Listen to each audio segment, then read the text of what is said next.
점점 늘어나 1등급이 3명이라니까 왜 4명이 되고 막 왜 늘어나 5명밖에 없어 1등급. 네, 몇 받아. 5명 중에서 몇 명이다 이렇게 어떻게 나중에 6명 돼서 5명 나왔어. 저 사람이 국제고에 한 번에 6명 막 이러고 막 그러면 안 돼. 자, 그러면 우리 다음에 성차에 대한 과학적 신념을 한번 보도록 하겠습니다. 자, 이것도 설명문인데요. 아까 우리가 봤던 것과 비슷한 느낌의 이야기인데요. 결국 과학적 신념이란 말이 여기서는 긍정적인 이미지가 아니에요. 자, 처음 부분을 한번 보도록 하겠습니다. 19세기부터 오늘날까지 이루어진 생물학적 성차. 자, 요 6글자를 메모하세요. 자, 요게 이 글의 중심 화두가 되겠습니다. 생물학적 성차에 관한 지식은 크게 세 부분으로 묶을 수 있다. 첫째, 차이의 근거를 뇌에서 찾는 밑줄 두개골학과 뇌신경생리학. 네, 이렇게 이제 하나가 되겠죠. 또 하나 밑줄 차이의 근거를 진화에서 찾는 사회생물학. 여기 두 번째고요. 마지막으로 차이의 근거를 성호르몬에서 찾는 밑줄 성내분비학. 자, 이 생물학적으로 성차, 남자와 여자는 다를 것이다 라는 믿음을 가지고 연구를 하는 3가지 학문이 나와 있습니다. 첫 번째로 두개골학과 뇌신경생리학을 보도록 할게요. 두개골학은 성차의 과학적 근거를 찾고자 한 가장 오래된 판본이다. 두개골학에 기반을 둔 성차 논의의 핵심 전제는 밑줄 여성의 지적 열등성은 열등한 두뇌 때문이라는 거예요. 그러니까 이거는 사실과 관계가 없어요.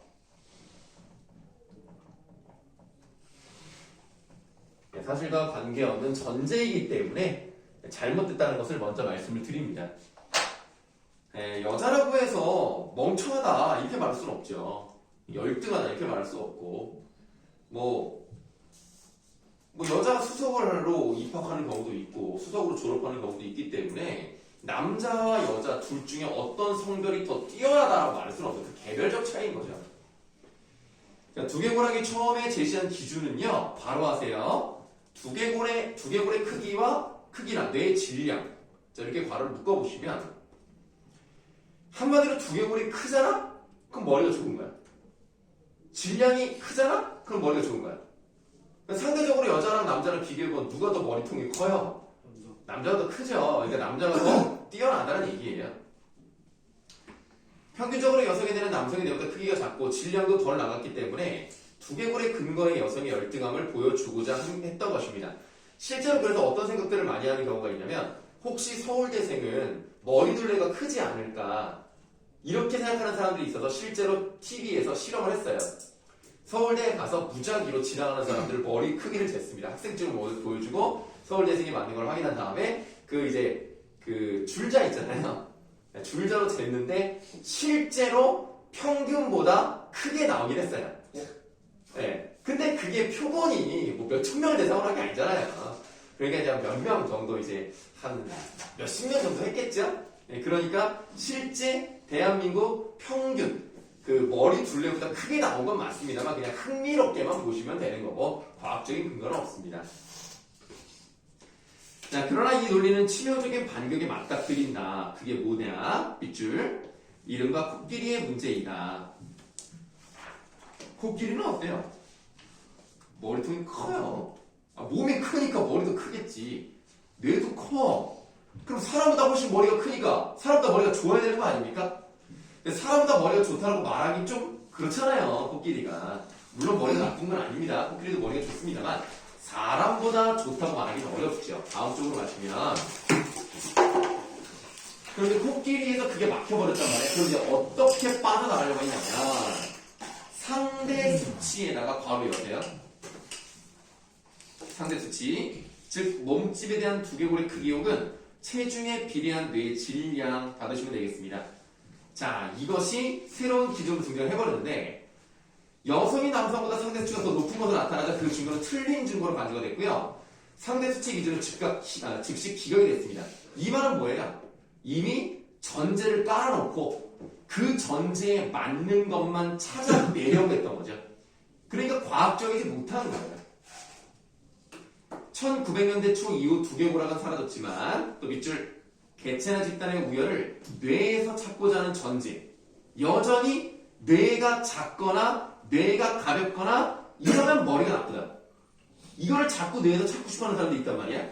자, 그러게 여전히 남아있는데요. 최근 뇌 연구가 활발해지면서 밑줄 뇌 자기 공명 영상 MRI에 대한 많은 연구가 쏟아지고 있습니다. 자, 이제는 MRI를 통해서 또 새롭게 찾아내고자 하는 연구의 흐름이 생겨났다는 거예요. 이들 연구에서는 인지 능력이나 감정적 성향에 대한 여성과 남성의 차이를 밑줄 뇌의 좌우 반쪽의 활동 양상이 각각 다르다는 식으로 설명을 합니다. 그래서 일반적으로 여러분들 여자들은 남자들보다 말을 잘한다라고 생각하지 않아요? 네. 그래서 언어를 담당하는 게 운의 좌뇌 중에 어디일까요? 언어. 우리 이거 문제 풀었잖아요. 눈에. 문제 풀었지, 맞아, 풀었지.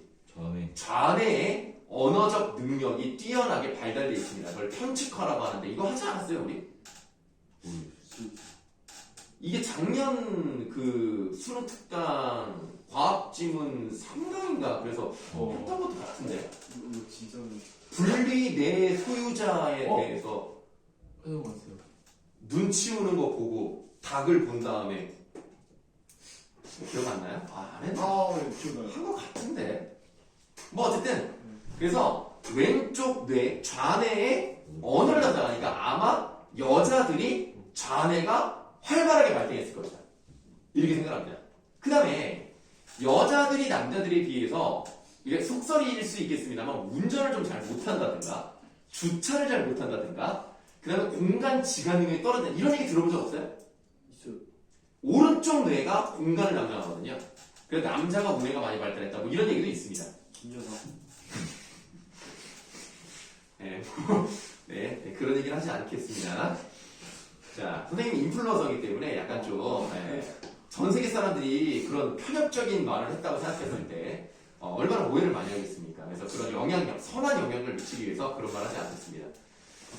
네, 저희 구독자가 근 50명에 가까운 사람이에요. 지금 이제 50명 도착했어요. 50명 돌파를 못했죠. 근 50명에 가깝다.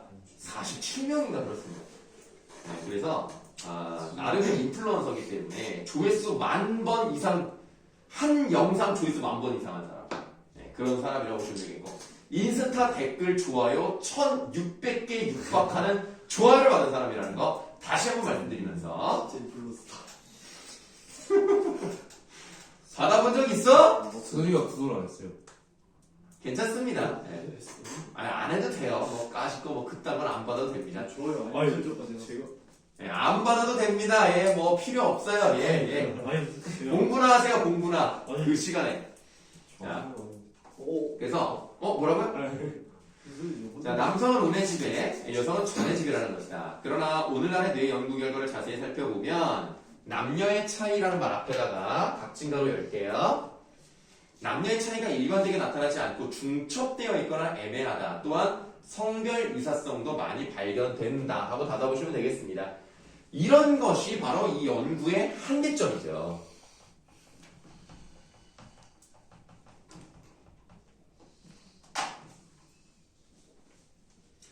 그냥 남녀 차이가 뚜렷하게 나야 의미가 있는 건데 그렇지 않고 비슷해. 그럼 이거는 남녀 차이가 있다고 말하기 어렵잖아요. 자, 예를 들어 2008년 사이언스에 실린 한 논문에는 심리학자와 교육학자들이 미국 학생들의 성적 자료를 분석한 내용이 실렸는데 밑줄 수학 수행 능력에서 남녀 학생 사이의 차이보다는 유사성이 많다는 내용이었습니다. 일반적인 속설로 수학은 누가 더 잘한다고 생각을 해요? 남자. 국어는 여자. 이런 속설들이 있죠. 그러나 머리 좋은 애들은 남자건 여자건 그냥 다 잘합니다.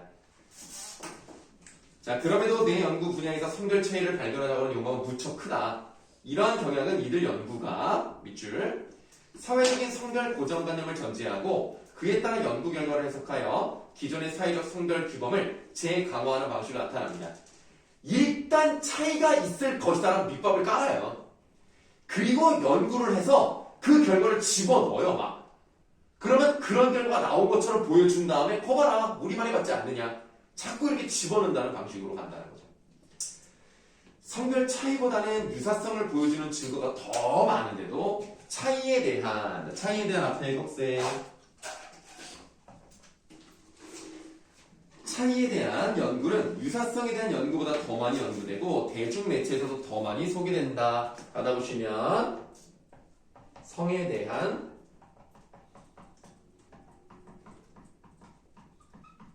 고정관념을 강화하는 결과가 나타나죠.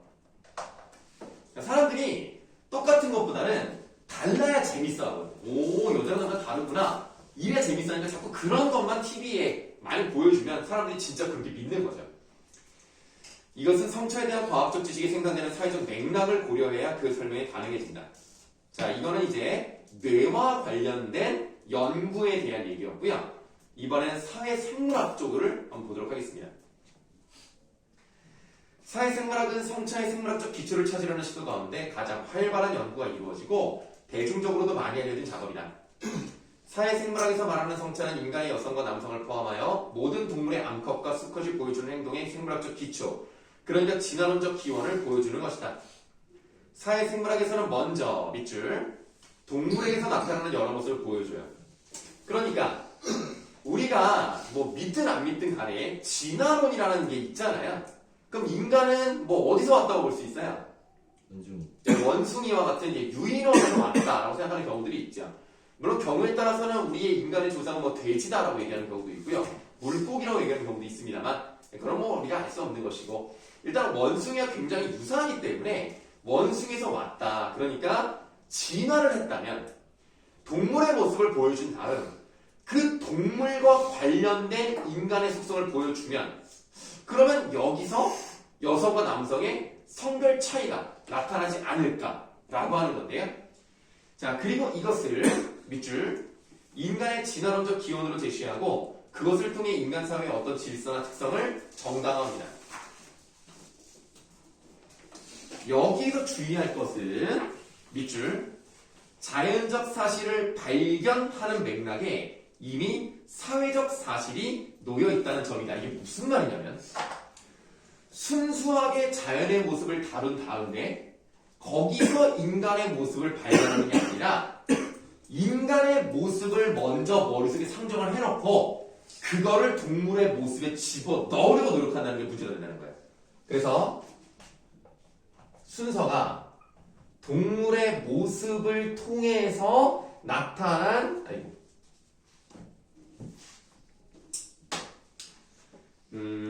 나타난 인간의 모습이 아니고요. 이렇게 하는 게 맞잖아요. 그러니까 동물에서 우리가 왔다면 동물의 연구를 열심히 해서 그거에 따라서 성별이 달라진다면 그 성별의 차이를 인간에게다 집어넣어야 되는데 거꾸로 인간의 모습이 어떻다. 그러니까 쉽게 말하면 남자는 힘이 세, 여자는 힘이 약해. 이거는 뭐 차별적인 발언이 아니라 상대적으로 그렇잖아요. 그러면 그런 남자는 적극적이고 여자는 소극적이다 라고 설정을 해놓고 그런 모습들만 찾아. 계속. 그래서 인간의 모습에서 동물의 모습을 찾기 때문에 이거는 잘못된 거죠. 자꾸 이것만 선택을 한단 말이야. 이걸 연구하는 사람들이. 순서를 잘못 잡은 거예요. 그래서 선생님, 화장실 좀. 아예 갔다 오세요. 자, 즉 어떤 사회적 사실에 기반을 둔 채 자연적 사실을 발견하고 이 자연적 사실이 다시 사회적 사실을 정당화하는 설명 구조를 갖게 되는 시기다. 이때 처음 단계에서 사회적 사실에 기반을 두고 자연적 사실을 발견한 맥락은 여관에서는 잘 드러나지 않고 숨겨진다. 예를 들어 1980년대까지만 해도 암컷 영장류는 새끼를 키우는 어미이거나 수컷의 성적 공격을 받는 대상으로만 그려졌다. 그러다가 제인9달 다이앤콧이 비루테 갈디카스가 등장하여 밑줄 암컷 영장류가 도구를 사용하거나 공격성을 보이는 등 이런 것들이 어떤 거냐면 일반적인 성 역할 있죠. 그러니까 여자는 좀 소극적이고 다소곳하고 남자는 좀 거칠고 좀 사회적으로 많이 움직이고 이러한 일반적인 성역할 고정관념에서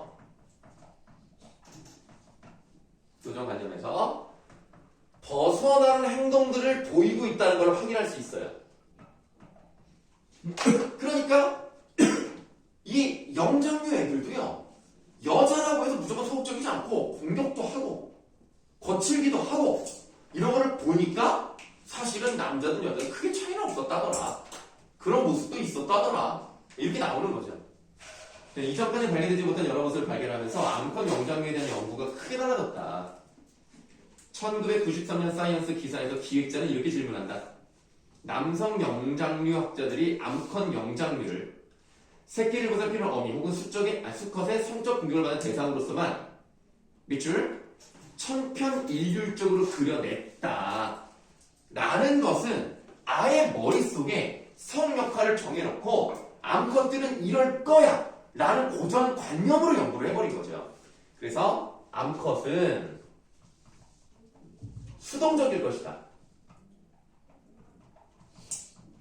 수동적이라는 사회적 고정관념. 이런 사회적 고정관념이 연구에 영향을 미치게 됐던 겁니다. 그러니까 아예 그런 생각을 가지고 그런 것만 찾아내니까 암컷은 소극적이고 약하다고만 느끼게 연구를 하는 거죠. 자, 영장류 사회 구조에서 한 개체로 인지하지 못한 것은 운이 나빠서인가? 발견하지 못한 것인가? 발견하고 싶지 않았겠죠. 사회생물학에서 주의해서 보아야 할 점은 동물의 행동, 그러니까 자연적 사실의 발견으로 제시되는 그 행동이 어떤 맥락에서 어떤 사회적 사실을 기초로 해석된 것인가 하는 점이다. 밑줄. 그 발견이 전제한 사회적 사실은 결국 자연적 사실로 정당화되는 사회적 사실이 되기 때문이다. 사회적 사실을 먼저 밑바탕에 깔고 그것과 관련된 자연적 사실을 발견하면 결국 그것은 사회적 사실을 강화하는 것밖에 되지 않는다. 다음, 성내 분비약. 호르몬이라고 관련된 거죠. 호르몬은 20세기 초에 발견된 물질로 성체에 관한 기존의 설명을 화학 물질의 측면에서 재구성했다. 성호르몬 연구 초기인 1920년까지는 한 가지 성에는 한 가지 호르몬이 있다고 생각을 했어요. 그러니까 남자는 남성 호르몬, 여자는 여성 호르몬. 근데 여러분 남성 호르몬을 이렇게 말하면 안 되거든요. 왜냐면 남성 호르몬도요 여자한테 있어요. 그래서 뭐라고 해야 돼요? 남성 호르몬이라고 하면 안 되고. 염색체? 아니 그게 아니고 프로게스테론. 테스토스테론. 아니요. 맞아요. 예. 네. 프로게스테론, 아니 잠깐만. 에스트로겐. 에스트로겐. 테스토스테론. 테스토스테론. 네. 예. 그렇게 말하는 게 맞습니다. 설명을 열심히 죠. 자, 그래서 진짜 멋있다. 성호르몬 연구 초기인 1920년까지는 한 가지 성에는 한 가지 호르몬이 있다고 생각을 했어요. 그런데 1921년부터 교차 발견, 즉 남성의 몸에서 여성 호르몬이, 여성의 몸에서 남성 호르몬이 발견되기 시작을 했습니다. 오늘날의 연구에 따라 남성의 몸에는 여러 성호르몬이 존재하며 그 성호르몬들은 구조가 비슷해 간단한 화학 반응으로도 서로 전환될 수 있습니다. 그래서 여러분들, 우리가 일반적으로 말하는 남성 호르몬이 남성에게 많은 건 맞아요. 하지만 그게 나이가 들어갈수록 남성의 몸에서도 여성 호르몬이 많아집니다. 그래서 나중에 50대 정도가 되면은 남자들이요 많이 감수성이 예민해지고 울고 새침해지고 그런 게 있어요. 근데 여러분들이 부모님들이 혹시 아버지께서 좀 그런 모습을 보이면 이해해야 돼. 이건 호르몬의 결과다. 사람이 쪼잔해지거나 소심해지는 게 아닙니다. 호르몬의 결과는 어쩔 수가 없어요. 여러분들도 이제 그렇게 될 거예요. 한 30년 정도 지나면 이제 그렇게 됩니다. 그리고 엄마들이 좀 없애지는 경향들이 있거든요. 엄마들은 이제 남성 호르몬이 많이 나와요. 뒤로 갈수록 바뀌어요. 자, 특정 호르몬의 존재 유무. 자, 여기를 이제 괄호로 묶어요. 네, 특정 호르몬의 존재 유무. 성차를 설명하기 어려워지자 이번에는 또 바로 하세요. 호르몬의 조절 특성. 그러니까 그러니까 특정 호르몬이 둘 다 성별에게 있기 때문에 이것만 가지고는 성차를 설명하기 어려우니까 이번에는 호르몬이 다 있다고 치고 그러면 호르몬을 어떻게 조절하느냐가 성차로 제시한 기준이 되는 거죠. 자, 차이를 규정하는 시도가 나타났다. 여성의 호르몬 조절 메커니즘이 주기성을 갖는 데 비해 남성은 그렇지 않고 안정적이라는 거예요. 밑줄. 여성의 주기성은 히스테리와 연관된 것으로 설명되었고 사회적 결여의 근거로 제시되었습니다. 주기성이라는 것은 좋아졌다가 나빠졌다가 그래서 왔다 갔다 하는 거 아닙니까? 그러니까 변덕이 심해. 변덕이 심하니까 히스테리를 부리고 그리고 사회성이 결여된 거야. 일반적인 성격이 아니라 계속 달라지니까. 근데 남자는 어때? 안정적이니까 사회생활하기 좋다는 거죠. 자, 그러나 남녀 모두 성 호르몬을 포함한 대부분의 호르몬은 시간 주기를 가져요. 남자든 여자든 똑같다고요. 성장 호르몬과 생식선 자극 호르몬은 24시간 주기로 잠든 직후 그날의 최고치를 분비한다. 주기성에 관한 해석도 다시 생각해볼 여지가 있다. 19세기 말에서 20세기 초엽에 활동한 생리학자 게리스는 주기성과 안정성을 정반대로 해석했다. 밑줄. 남성은 적극적이고 활기있고 변덕스러운 반면 여성은 수동적이고 게으르고 안정적이라. 그러니까 똑같은 결과에 대해서 여자는 안정적이라고 하고 남자는 변덕스럽다고 했어. 근데 그 변덕이 뭐야? 적극적이고 활기있다. 그러니까 남성은 좋은 거고 여성은 안 좋은 것이다.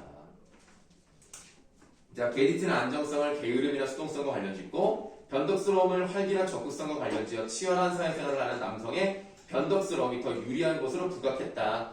이는 어느 성 앞에 꺽쇠 어느 성의 주기성, 안정성을 강조하는가 그리고 그 주기성, 안정성을 어떻게 해석하는가 하는 문제가 생물학적 사실로만 결정되는 것이 아님을 보여준다. 그쵸? 있는 사실을 그대로 보는 것이 아니라 그것에 대해서 자기들이 마음대로 주관적으로 해석을 해버려요. 주관적 해석이 연구 결과에 영향을 미친다는 걸 알 수 있죠. 그러니까 이 과학적 신념이라는 것이요. 얼핏 보면은 과학적 진리를 얘기하는 것 같지만 사실은 자신들의 주관적인 판단, 사회적인 관습 이런 거에서 온다는 걸 보여주고 있는 겁니다. 자, 그것은 자연과학 외부의 또 다른 해석 체계를 필요로 하고 그에 따라 은폐와 강조, 특정 가치가 부여되기도 한다. 성 호르몬을 이용해 성을 이분법적으로 규정하려는 시도는 수많은 문제가 있었으나 쉽게 사라지지 않았다. 남성 호르몬 또는 여성 호르몬이라는 명칭은 하나의 성에 하나의 호르몬이라는 전제에서 붙여진 이름인데 그 이론이 틀렸음이 입증되었음에도 밑줄 아직까지 그 명칭이 사용되고 있어요. 이런 명칭이 사용됐다는 것은 남성과 여성을 자꾸 구분하려고 하는 이 분법적인 신념이 여전히 남아있다라고 생각하시면 되겠죠.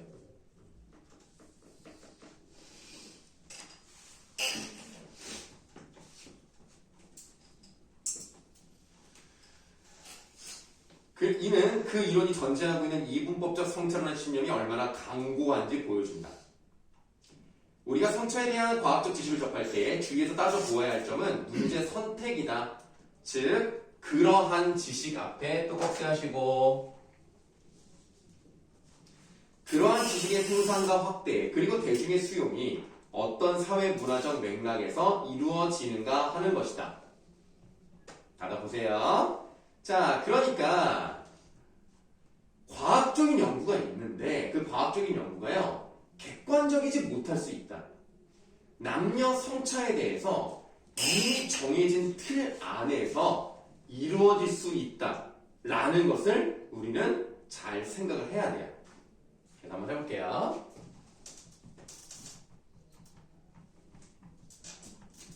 과학적 연구가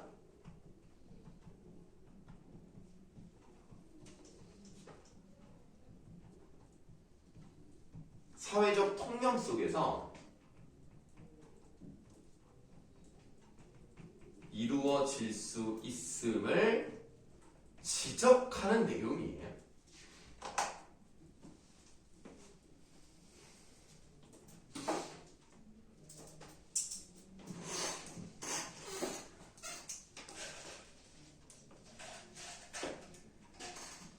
풍요이라는 이름의 편견을 지나치지 않고 인식하고 성찰할 수 있을 때 우리의 생물학적이고 사회적인 복합적 실제에 대한 통찰 또한 가능할 수 있을 것이다. 예, 지금 학교 독서 시간 선생님이 여자분이십니까? 이거요. 그래서 아무래도 이러한 글을 굳이 선택을 하신 게 아닌가라는 생각이 듭니다. 고등학교도 여자 선생님들이 많으시거든요. 중학교에 비하면 비율이 더 적긴 한데 여전히 우리나라는 중고등학교에 여자 선생님 너무 많아요. 남자 선생님들이 내가 볼 때 30% 정도 이상은 있어야 될 것 같은데 너무 한쪽적으로 쏠려 있는 건 사실입니다. 그래서 나는 좀 남자애들 인형을 들고 가서 여자애들이 살고. 뭐라고요? 역차별? 그게 아니고 사범대에 들어가는 사람부터가 여자가 많아요. 예, 그래서 어쩔 수가 없어요. 그 재밌었겠다. 응? 대학에서 재밌었겠네요. 나는 이미 여자친구가 있어서 아무런 관계가 없었는데요. 그 첫사랑. 나는 뭐 한 명밖에 없어. 내 인생에 여자가 한 명밖에 없어가지고. 예, 뭐 그래서 뭐 아무리 여자가 많다고 해도 아무 소용이 없었다. 사랑꾼. 일단은 여러분들 선생님 이거 잊어버릴까 먼저 이거 나눠드릴 건데요. 또 나눠보죠. 네? 그 숙제예요. 숙제인데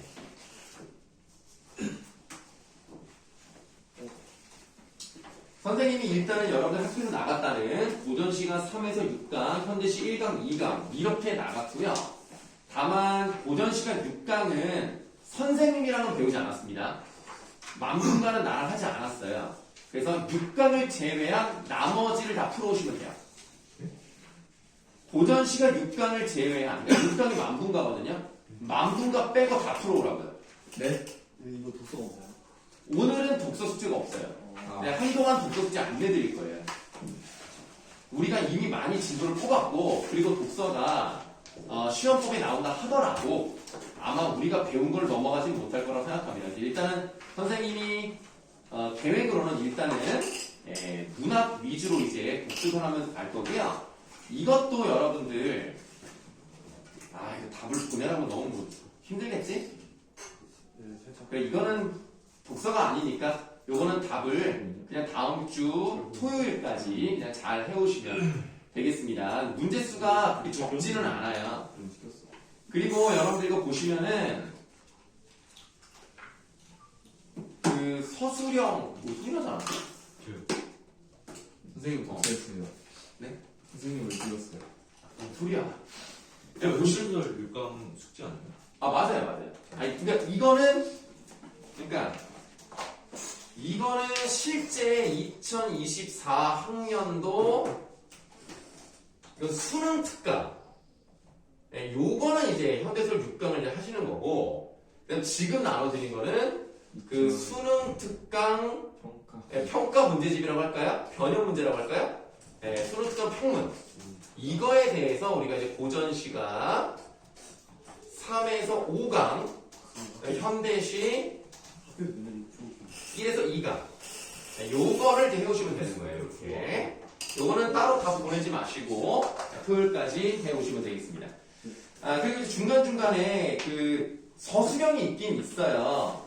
서답형, 그러니까 단답형으로 쓰는 것도 있고 서술형도 있는데 서술형이 만약에 귀찮으시면 키워드 정도만 문장으로 다 쓰기 싫으시면 어차피 학교에서 서술형 안 나오겠죠? 그러니까 그냥 뭐 예를 들면 뭐 답이 뭐 깨꼬리면 깨꼬리 이렇게만 뭐 쓴다든가 그렇게 하시면 되겠습니다. 자, 시간이 남았기 때문에 지금 벌써 가기는 좀 그렇고 잠깐만. 엄매. 네, 잠깐만요. 엄매? 남들 나가서 화장을. 이거 하기 싫어서 그런 거지. 나 오늘 궁금했어요. 아니 나 화장은 근데 솔직히 틀릴 자신이 없어. 틀릴 자신이 없어. 틀릴 자신이 없어? 야, 되게 틀려. 화장은 써보니까 건방지구만. 단명이 쓱쓱 나오더라고. 하기 틀렸다. 왜 말도 안 되는 걸 자꾸 화장을 틀렸지?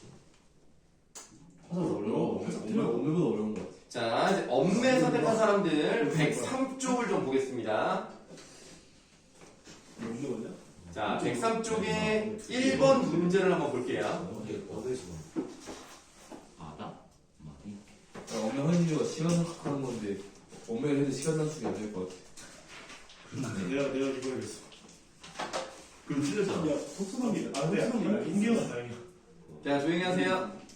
자, 103쪽에 1번 문제를 보시면 가장 적절한 것을 골라보라고 했는데요. 일단은 답은 5번입니다. 근대 국어에서 마디나 티끌을 보시면은요, 티읕이나 디귿이 이모음 계열을 만나지 않아요. 오히려 모음을 만나게 됐죠. 그러니까 아래 하나 을을 만나게 됐습니다. 그렇기 때문에 국외음화가 일어나는 경우에 해당하지 않죠. 그래서 5번이 답이 되는 겁니다. 자, 보기 3번을 보시면 디귿과 티읕이 이와 만나는 환경이 형태소 경계가 아니기 때문이다 라고 했는데 이게 좀 그럴듯하게 보이긴 했는데요. 우리가 그 위에 본문 세 번째 문단을 보시면 첫째로 라고 시작하는 부분을 한번 보도록 할게요. 국외음화 현상이 근대 국어 시기에 들어서 발생한다는 점이다. 그리고 밑줄 좀 해볼게요. 근대 국어 시기에는 디나다에서 지나다로 티다에서 치다와 같이 국외음화가 일어나는데 라고 돼 있어요. 그러면 디나다 같은 경우는 디나가 어가 아니고 다가 엄이란 말이에요. 그럼 여기서 하나의 형태소라는 걸 확인해 볼 수가 있죠. 형태소 하나 내부에서 일어나기 때문에 형태소 경계가 아니더라도 국외음화가 일어난다는 걸 확인해 볼 수 있거든요. 그러니까 1번에 3번은 답이 될 수가 없어요. 형태소 경계랑 관련이 없습니다. 자, 그 다음에 이 본문의 5번째 문단이 마지막으로 시작하는 부분인데요. 마지막으로 평안도 방언에서 지읒, 치읒, 쌍지읒은 여전히 치조 부분, 다시 말하면 지금 현대국어의 디귿과 같은 잇몸 소리라는 거예요. 그래서 평안도 방언에서는 지읒, 치읒, 쌍지읒이 예전의 음가를 그대로 유지할 뿐만 아니라 국외음화가 일어나지 않죠. 왜? 국외음화는 경국의 음과 관련되어 있는 거거든요. 그래서 치조음이기 때문에 나타나지 않는다라고 보시면 4번 잘못되었다라는 것을 알 수가 있겠죠. 이 평안도 방언에서는 지읒, 치읒이 경국의어로 발음되지 않는 건 맞아요. 그러나 근대 국어는 관련이 없는 내용입니다. 자, 넘어가세요.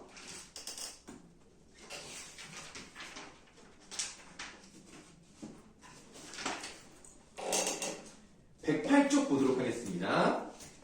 108쪽의 4번 문제. 이게 지가 있는데요. 니은 지 또는 는지 이럴 때 이제 지가 있고요. 띄어쓰기하고 쓰는 지가 있습니다. 이것은 뭐예요? 어미. 이것은 뭐예요? 의존 명사.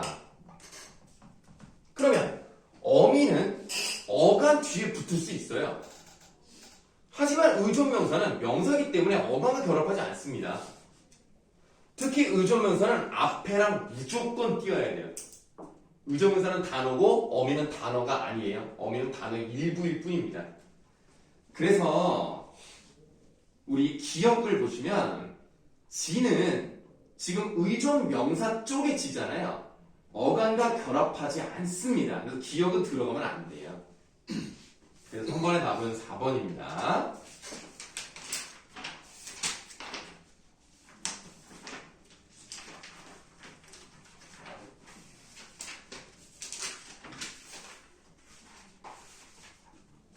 자, 그 다음 195쪽으로 가시겠습니다.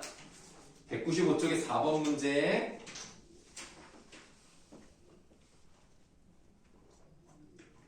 자, 4번에 2번이 답인데요. 지시대명사를 사용했대요. 그럼 지시대명사는 여기, 저기, 거기 같은 것들을 말합니다. 그러면 니은 부분에서 이런 말이 나오죠. 여기 갑옷을 입은 무사들이 라고 돼 있어서 여기라는 지시대명사가 사용된 것은 맞습니다. 근데 앞에서 이야기한 내용에 주목하세요를 요청하는 게 아니고요.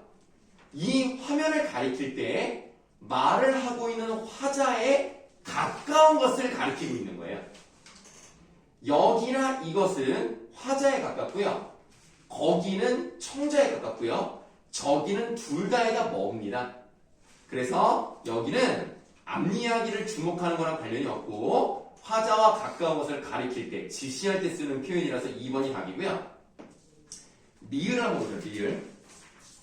미을에 반차도에 나타난 인물들은 신분에 따라 착용하고 있는 복식이 서로 다른데요. 이런 모습은이라고 돼 있죠. 이런이라는 것은 그 앞에 신분에 따라 착용하고 있는 복식이 다르다라는 것을 다시 한번 받아서 대신 사용하는 말입니다. 앞에 있는 말을 또 하면 너무나 번거롭잖아요. 그래서 앞에 있는 말을 대신 쓰는 말을 대용표현이라고 하는 거예요. 그래서 대용표현 사용된 게 맞습니다. 4번에 답은 2번. 자, 199쪽에 4번 문제 A라고 되어 있는 부분을 한번 읽어보도록 할게요. 연결음이 니은데 또는 는데는 뒷절에서 어떤 일을 설명하거나 묻거나 시키거나 제안하기 위해서 그 대상과 상관되는 상황을 미리 말할 때 쓰입니다. 근데 지금 우리가 중점적으로 보셔야 되는 부분이 어디냐면 연결음이라는 부분이에요. 연결음이라는 것은 뒤에 말이랑 연결이 돼야 돼요. 그럼 우리가 간단하게 생각해 봤을 때 뒤에 말이 더 이상 나오지 않고 끊어졌다. 그럼 연결음이 아니겠네. 자, 그래서 이제 앞으로 한번 가보시면 자, 니은 부분에 찾아보면 좋겠다고 하셨는데 그걸 참고해서 주제를 정하자. 그러니까 상관이 있잖아요. 연결해주고 있죠. 앞말과 뒷말을. 근데 디귿을 보시면 어떤 내용인데 라고 하면 끝난 거예요. 어떤 내용인데 뭐라 하는 게 아니라 그냥 어떤 내용인데 라고 물어보고 끝났기 때문에 이건 연결합이가 아니라 이건 종결합이라고 되어있습니다. 그래서 4번의 답은 3번이 되겠습니다. 자, 여러분들 50분 넘었나요? 54분인가? 네, 그럼 오늘 수업 여기까지 하고요. 자, 숙제 아까 말씀드린 대로 이걸 하시면 되니까 이번 주에는 목요일까지 보내실 필요가 없어요. 그러니까 편안하게 토요일까지 잘 해오시면 되겠습니다. 오늘 선생님이 고생이 많았습니다. 안녕히 가십시오.